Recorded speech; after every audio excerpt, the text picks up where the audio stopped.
Salut à tous, j'espère que vous allez bien, car aujourd'hui on se retrouve pour le top 5 des éléments du quotidien qui sont en réalité dangereux. C'est parti. Le tabac. Ah, le tabac, la chose qui est responsable de plus de 73 000 décès par an. Le tabac est un produit psychoactif, manufacturé, élaboré à partir de plantes de tabac commun, Nicotiana tabacum, ou une espèce originaire d'Amérique. Au passage, merci Wikipédia.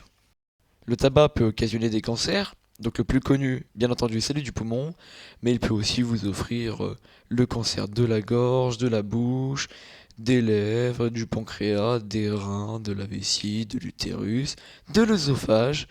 Celui-là, on l'attrape alors vraiment si on fait le combo ultime alcool plus tabac pendant des années. Il vous donne aussi des maladies cardiovasculaires comme les infarctus, des accidents vasculaires cérébraux comme un coma, ou encore de l'hyperbronchite. Donc voilà, que des choses sympas. Donc petit conseil, ne commencez jamais à fumer, pas pour faire comme vos camarades ou je ne sais quoi, ou pour faire l'intéressant devant les filles. Fumer, ça vous servira juste à gaspiller de l'argent inutilement et ça vous rapproche de la mort. Donc ne fumez pas. Par contre, allez-y à fond sur l'alcool. C'est trop bien l'alcool. Les ondes électromagnétiques. Les ondes électromagnétiques sont le résultat d'un champ électrique et d'un champ magnétique dont les amplitudes varient de façon sinusoïdale au cours du temps. L'amplitude d'une onde électromagnétique varie donc de façon sinusoïdale, j'arrive pas à le dire, au cours de sa propagation. Une onde électromagnétique transporte de l'énergie, mais pas de matière. Donc merci le site, et non c'est pas Wikipédia. Les objets comme les smartphones, les box internet, les micro-ondes, etc. sont ceux qui créent les ondes électromagnétiques. Elles provoquent des maux de tête, des troubles du sommeil, des vertiges, des pertes de concentration, l'affaiblissement des défenses immunitaires. Aucune recherche scientifique sérieuse n'a jamais encore été effectuée, mais certains dermatologues affirment une augmentation du risque de maladies lourdes comme des cancers, des leucémies ou encore des tumeurs. Les produits ménagers. Quand je parle des produits ménagers, je parle bien évidemment du liquide vaisselle, du détergent, de l'eau de javel, etc. Le liquide vaisselle, par exemple, si on l'utilise quotidiennement sans gants de protection, il peut provoquer allergie, dessèchement, car il enlève la protection naturelle de la peau.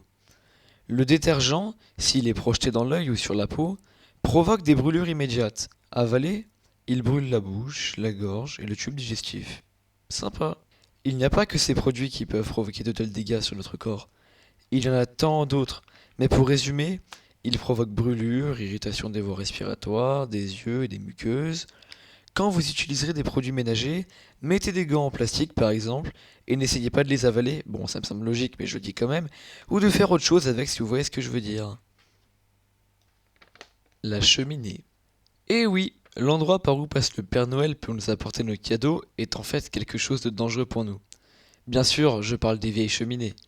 Savez-vous que les cheminées créent des particules fines qui créent ou aggravent des pathologies respiratoires, comme de l'asthme ou encore des bronchites? Les particules fines ont aussi un impact sur le cancer du poumon. Pas autant que le tabac. En revanche, elles multiplient les risques pour fumeurs de développer le cancer du poumon. C'est pour ces différentes raisons qu'il y a quelques mois, les cheminées au feu de bois ont été interdites à Paris. Disons pour résumer qu'avoir une vieille cheminée chez soi qu'on utilise fréquemment revient à peu près à renifler des émanations de pots d'échappement. Le son. Vous le savez probablement, écouter de la musique à un volume assez élevé dans vos écouteurs ou dans votre cast peut causer des dommages irréversibles. Mais savez-vous qu'une exposition trop prolongée envers ces sons, diffusés à trop gros volume, peuvent causer une surdité permanente? Bon bah voilà, du coup petit conseil, baissez un peu les sons de vos casques, surtout en écoutant cette vidéo, et ça ne sera que bénéfique pour vos oreilles.